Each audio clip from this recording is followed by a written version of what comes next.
Looking at two more examples from 14.6, graphing quadratic functions. Again, we're going to use the same procedure we used on the last two. You might find some different methods on YouTube, but keep exploring and watching the Hawks videos. We're going to take this quadratic in standard form, and we're going to complete the square. So we're going to take half of -6, which is -3, but -3 squared. So remember, take half of -6 squared. It's going to be +9. Now, one thing that students often forget, if you put a +9 here, you got to put a -9 here to give that a net value of 0. But it's going to help us get it in the form that we like it.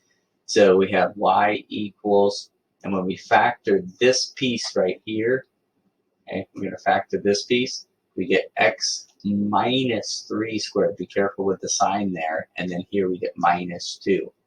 So from here we can read the vertex. Remember, we changed the sign on this.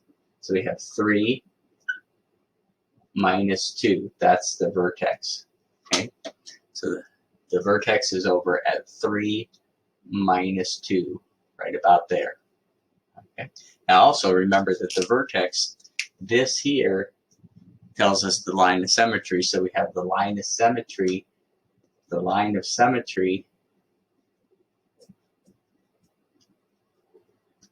is x equals 3 because it goes through the x coordinate of the vertex. Now this also we know, since this a value right here, since a is greater than 0, it's going to open up.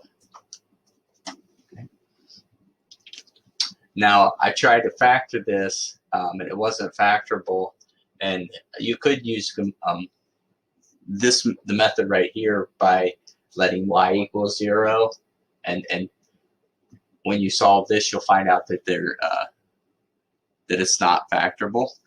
And so we use the quadratic formula, and we find out that we get these kind of strange numbers called irrational numbers. We could find the decimal value for that if needed, but these are our zeros here. So we get the values from the quadratic formula, and these are the points where it crosses the x-axis.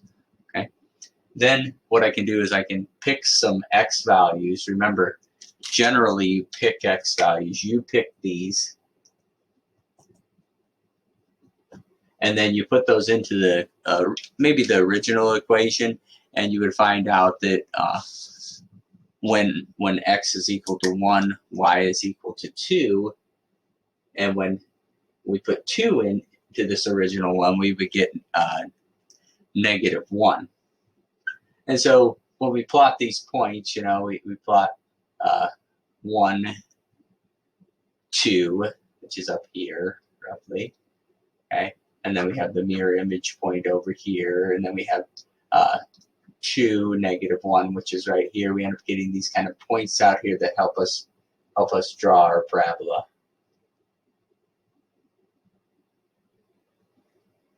Okay, but the Hawks system will draw the parabola for you, and you won't have to do that. Okay, so remember, this is the vertex, and it's a minimum. Okay, vertex, and it's a minimum. Okay, then looking at this last one here, again, we're going to complete the square. It's a little weird because we don't have a b value, but if you think if you had +0b, if you took half of 0 and 0 squared, you would end up getting +0, and you'd have, I don't know, we could say -0. Then this is going to factor into x plus 0 squared -3, and the vertex, you really can't change the sign on 0 here, so we just have 0 -3. We also know that the parabola opens up because our a value, remember a is right here, our a value is greater than 0, so it opens up. Okay, we're going to see another example that opens down in 14.7. All 4 of our examples here have opened up. But at this point, this, since we know this opens up, we know it's going to cross the x-axis, but when we try to factor it, it's not factorable. And so if we use the quadratic formula, we end up finding that it crosses at these spots. Now you could look at, again, get the decimal approximation of that and see exactly where it was going. Well, this is exactly where it's going to cross the x-axis, here and here, okay? Then you can pick some x values again, and remember, you pick these, so what the Hawk system or what some teacher does might be a different value picked here, but you pick the x value and generate the y value for some other points, and then you plot the points and connect the parabola, okay? So hopefully that helps a little bit, and that's it for 14.6.